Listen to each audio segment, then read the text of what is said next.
Okay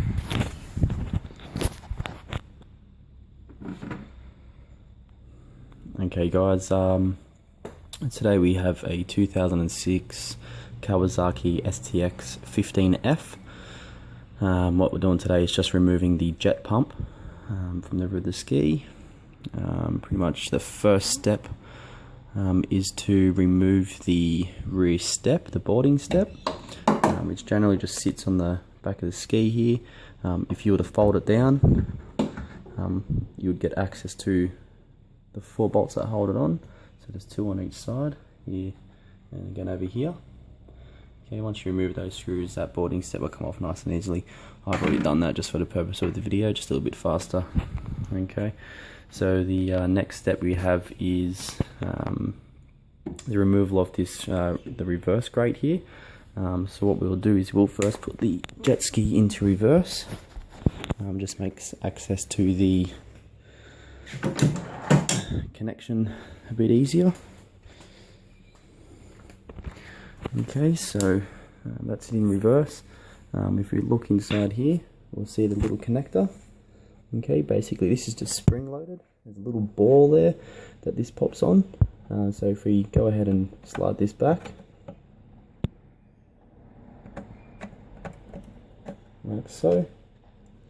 Try and get a clear picture so you can see that right there. Base that comes back, that just pulls off. So you'll see on the other side of this connector that there's a hole and that groove. So that's what locks that ball in. Okay, so once that's off, you then come to the side of the grate. There's 1 bolt on each side. There is 1 here, and there is also 1 here. So we'll go off and remove these. Okay, so these bolts here, they're a 12mm. Okay, so I've already loosened them off. So get that up, unscrew that, and basically they will come out with a little bushing like that. Okay, so the bushing might get stuck in there, or it will come out with the bolt. Okay, again on the other side. Now these aren't hand tied. I've already removed these already. So there we go. Okay, once that's unscrewed, unbolted, all it is just a matter of pulling it out. Okay, so that's it. Okay, slides off nice and easy. All right. The next step is to remove the steering arm. So we just move this out of the way, and basically it's just 1 10mm bolt here. Okay, so we've just loosened that off. And all you want to do is just loosen it off, pull it out of the way, stick it down the side there so it's out of the way. Okay, so now you can see that the actual steering nozzle is nice and loose now. Okay, from here we are going to remove the 2 bolts from the underside. So you can see, just try and point these out so you can see this part here and that there. There's actually 2 little bolts that run from the outside of the ski of the ride plate up into the housing, and they are located in these 2 holes here. Okay, so I've already removed these. They are just little Allen keys. They are 5mm hex, and they just sit up inside there. Okay, so you just need to remove those. Once they're removed, you can move on to removing the hoses from the pump. So we have 2 on the top. These are just pushed on, so they're just little push-on fittings there. All you're doing is you're pulling them back to disconnect them. Okay, you might find them a bit hard to get off. Just keep at it; they will come off. And then each side of the pump as well, of the housing, there is a hose with a hose clamp on it. So we just loosen that hose clamp off, move it out of sight, and then pull these away. Same again from that side. Okay, so that's it, the hoses are disconnected. Okay, our next step is the 4 bolts which hold the housing to the rear mating plate of the ski. Okay, I'll just point these out. These are 4 14mm bolts.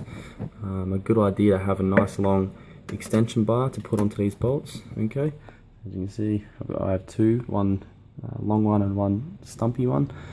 Basically a ratchet on the end, and you just easily unscrew these out. Okay.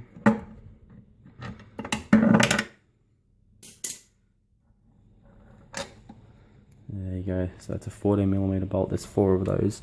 there's one down the bottom there, as you can see I removed. There's one just here at the top. Okay, so I'll go ahead and I'll take that out. You can see those two removed. And then again on the other side here, we have one at the top. And then we have again one down the bottom.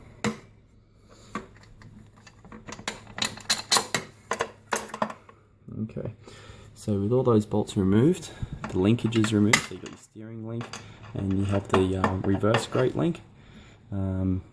There's no need to remove the 4 bolts on the nozzle as they don't get in the way. You only need to take those off if you were going to inspect the bearings, which at the moment we aren't doing, we're just removing the pump. Okay, so now to remove the pump, you need to basically just pull it backwards. You might find that it might be stuck and hard to move, so I recommend getting something to wedge in between the housing itself, okay, and the mating plate. Okay, so as you can see, there's a rubber gasket here, and that sits in there nice and snug into the mating plate. So what you do is you want to wedge something in here, and you want to pry the pump forward, well, pry it to the rear of the ski, so basically just pulling it out. The drive shaft will disengage from the impeller. There is nothing holding the drive shaft in there, basically it's just a spline, so there's no circlip or anything like that. Okay, so I'll go ahead and pull this outwards. It'll be difficult holding the camera, but that's okay. Generally use 2 hands, so I just might get a bit bumpy. Okay, so that's it coming out. As you can see, there's the drive shaft, and I'll just put the pump down on the ground. As you can see, here's the pump. Okay, steering nozzle still on. There's your impeller, so you can see the reason why I'm actually removing it is because it's got quite a few nicks taken out of the impeller. I have myself a brand new Solus 1319 pump impeller going in. I also know that there's an issue with my inner wear ring here, so I'll be actually upgrading this housing and upgrading that to the latest spec housing with the 3 bearings on the impeller shaft instead of the old style 2 bearing, just it's a bit more reliable. Okay, just a little bit of a tip here. This inner wear ring here, or sleeve, or whatever you'd like to call it, it's a stainless sleeve, and then the casing is it's an aluminium casing or housing. This rubber seal here, so I'll show you the reason why my one is actually gone, is because if I pull this off,